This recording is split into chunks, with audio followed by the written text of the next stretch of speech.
Welcome back. Today, we're going to go over step 14 of the 28-point furnace inspection and tune-up.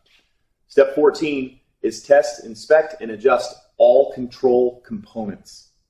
So your control components is everything from the thermostat on the wall to high fire safety limits to circuitry to the bell on the back of your motor that makes the motor work if it's a variable speed. It's float switches. There's all kinds of controls inside here that make this thing either work properly or even not work at all.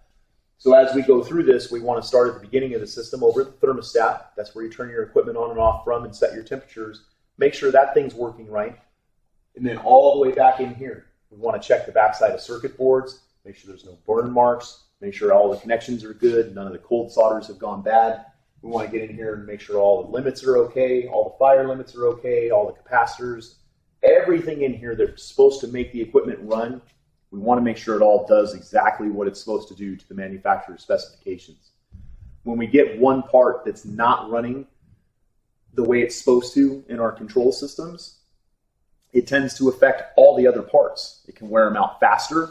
It can make the equipment not run right. It can make you have higher utility bills, strange noises, in some cases, strange burning smells. We always want to make sure this stuff works right. We want to keep you healthy. We want to keep you comfortable. We don't want you wasting tons of money into PG&E because this doesn't work right.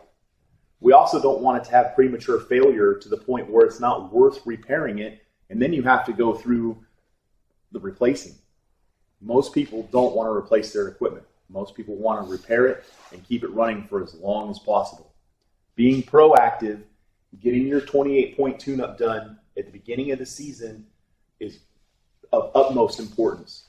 We be proactive about it, we get it done, we don't have any failures or breakdowns on the coldest days, because let's face it, you're using your heater on a cold day, and so's 500 other people or more using their heater on a cold day. If it fails, chances are other people has failed.